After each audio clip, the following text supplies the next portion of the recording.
paper attached to the narrative which follows, Dr. Helsius has written a rather elaborate note, which he accompanies with a reference to his essay on the strange subject which the Miss illuminates. This mysterious subject he treats in that essay with his usual learning and acumen, and with remarkable directness and condensation. It will form but one volume of the series of that extraordinary man's collected papers. As I publish the case in this volume, simply to interest the laity, I shall forestall the intelligent lady who relates it. In nothing, and after due consideration, I have determined, therefore, to abstain from presenting my precis of the learned doctor's reasoning, or extract from his statement on a subject which he describes as involving, not improbably, some of the profoundest arcana of our dual existence and its intermediates. I was anxious, on discovering this paper, to reopen the correspondence commenced by Dr. Helsius so many years before, with a person so clever and careful as his informant seems to have been. Much to my regret, however, I found that she had died in the interval. She, probably, could have added little to the narrative, which she communicates in the following pages, with, so far as I can pronounce, such conscientious particularity.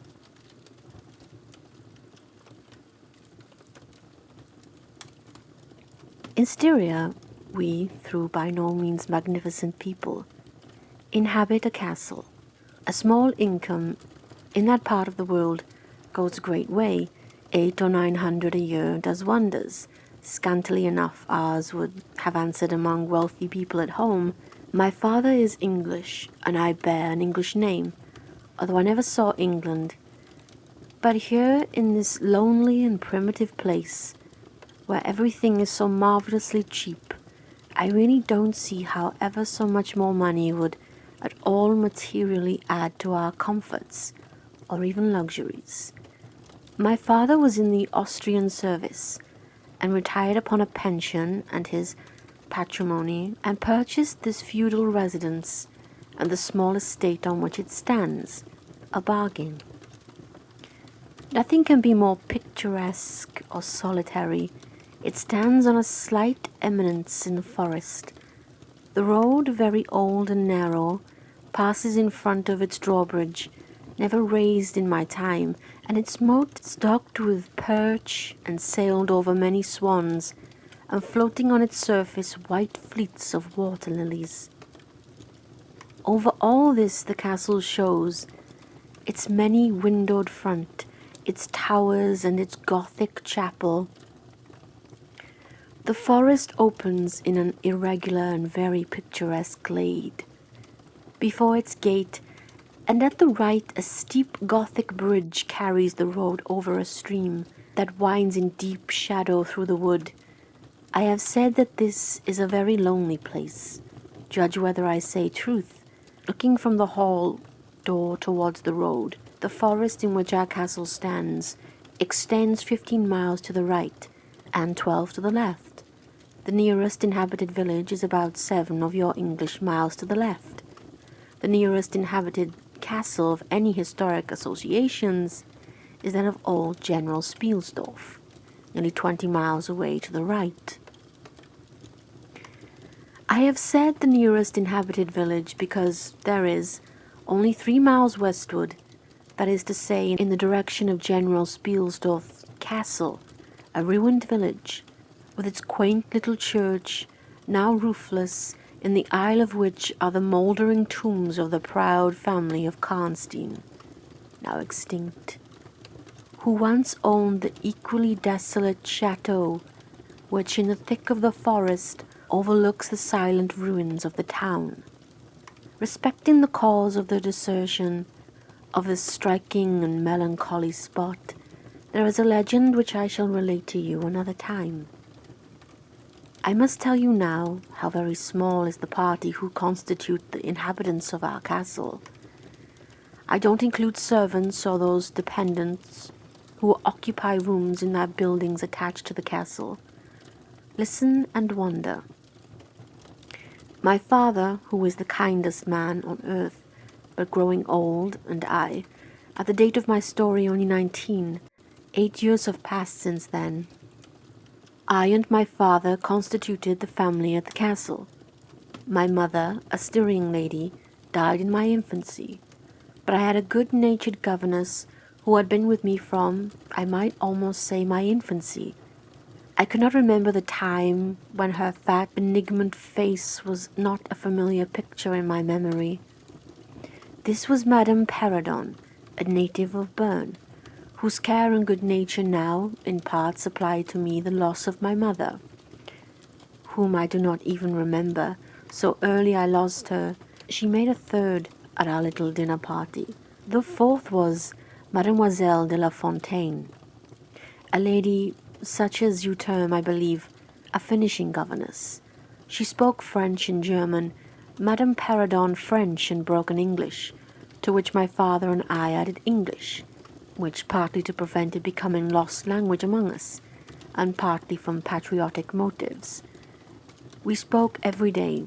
The consequence was a Babel, at which strangers used to laugh, and which I shall make no attempt to reproduce in this narrative. And there were 2 or 3 young lady friends besides, pretty nearly of my own age, who were occasional visitors for longer or shorter terms, and these visits I sometimes returned.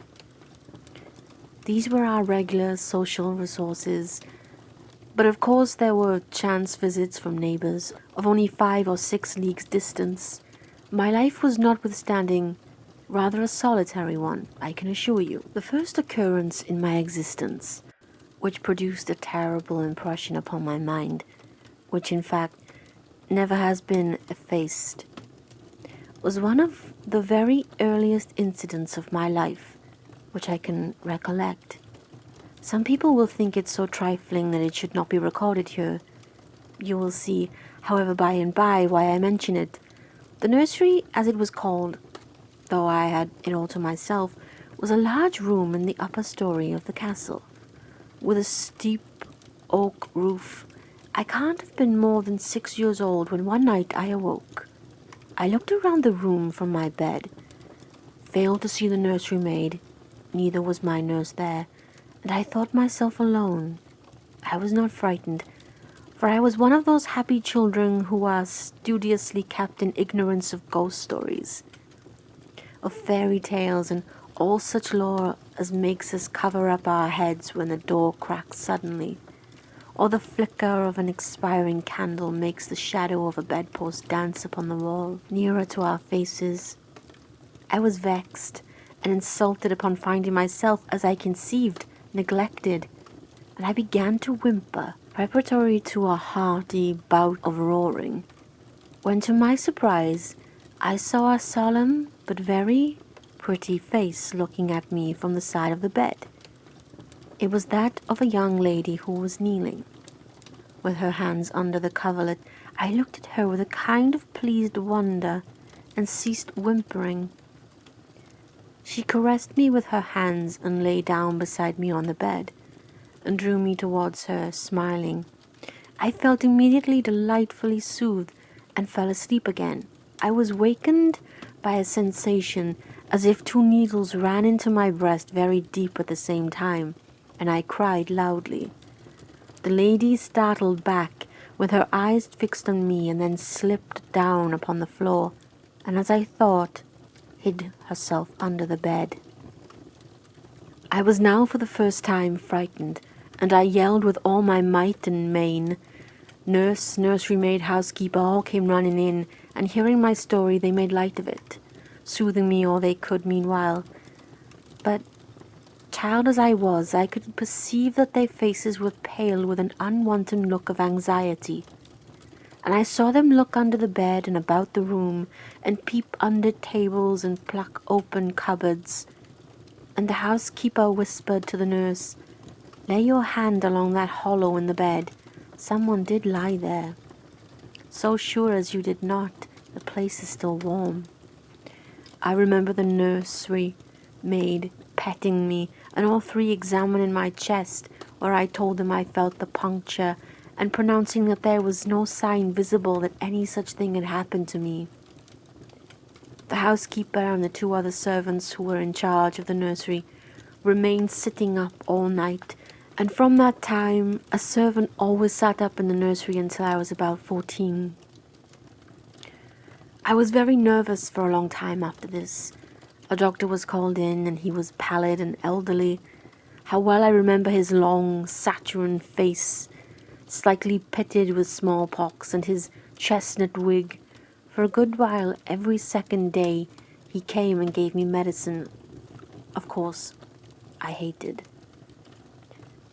The morning after I saw this apparition, I was in a state of terror and could not bear to be left alone, daylight though it was for a moment. I remember my father coming up and standing at the bedside and talking cheerfully and asking the nurse a number of questions, and laughing very heartily at one of the answers, and patting me on the shoulder and kissing me, and telling me not to be frightened, that it was nothing but a dream and could not hurt me. But I was not comforted, for I knew the visit of the strange woman was not a dream, and I was awfully frightened.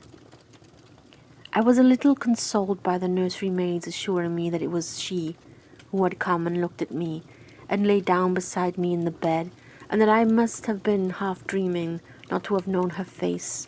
But this, though supported by the nurse, did not quite satisfy me.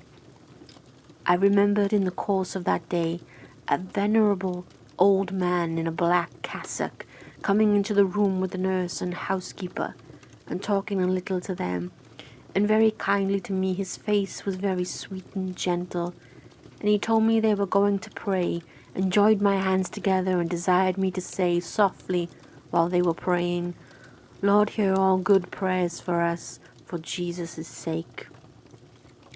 I think these were the very words, for I often repeated them to myself, and my nurse used for years to make me say my prayers. I remembered so well the thoughtful, sweet face of that white-haired old man in his black cassock as he stood in that rude, lofty brown room, with the clumsy furniture of a fashion 300 years old about him, and the scanty light entering the shadowy atmosphere through the small lattice. He kneeled, and the three women with him, and he prayed aloud with an earnest, quivering voice for what appeared to me a long time. I forgot all my life preceding that event, and for some time after it is all obscure also, but the scenes I have just described stand out vivid as the isolated pictures of the phantasmagoria surrounded by darkness.